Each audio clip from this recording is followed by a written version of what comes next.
Tuesday, I brought you guys a story of a off-duty NYPD officer. His name was Vincent Harrison, that was killed in a hit-and-run accident on the New Jersey Turnpike right near the Newark airport. Now, originally, all we knew was that Harrison, in his Chevy sedan, was involved in an accident with a Ford Escape SUV. And the Ford SUV was disabled in the right-to-right center lane. Harrison's car was disabled in the right shoulder. Now, reportedly, Harrison made his way in traffic towards the disabled Ford, and in a dispute, he was struck and killed by a third vehicle, an Infinity, driven by a Linden man named William Espinal Mejia. Now, more details are being revealed, and I have to say, if they're true, they're pretty disturbing. Reportedly, this is an account of what really happened. Harrison rear-ended the Ford SUV himself, disabling that vehicle in the right-to-center lane.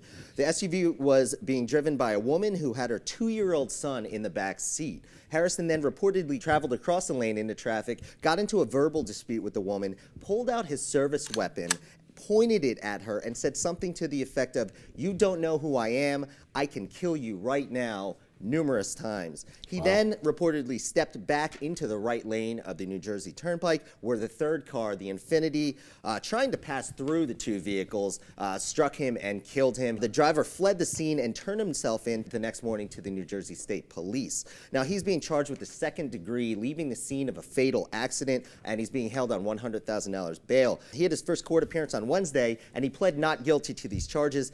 Now, to shed a little light on this kind of confusing scenario is former Morris County Prosecutor Bob Bianchi via Skype. Bob, police officer at 3 a.m. in the middle of the turnpike. What is he doing with a service weapon drawn on a woman and her young son in the back seat? Well, you know, Rowan, these are the allegations that were made by the woman, and the prosecutor is going to clearly look into whether there were any intoxicants in the police officer.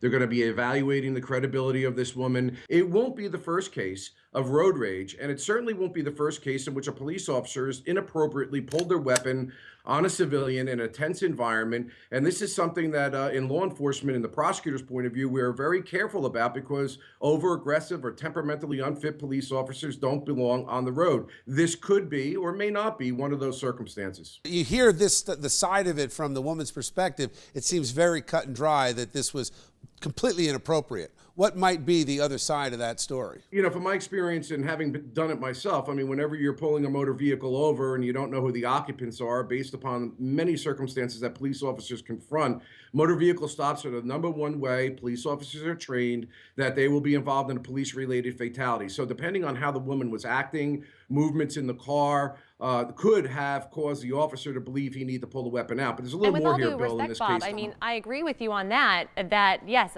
traffic stops are extremely dangerous, but this was not an on-duty officer. And the timing is questionable. At 3 o'clock in the morning, it does make you question if there was alcohol involved. So what's next, Bob? What happens here? I mean, and how much weight is given to the woman's statement about what the officer did? Given everything that I know about this case right now, I think that this woman's story is going to be accepted as relatively accurate if there is nothing else to contradict it, and it's going to move on from there, Bill. Okay. Thanks, Bob. Appreciate it. Thank you, guys.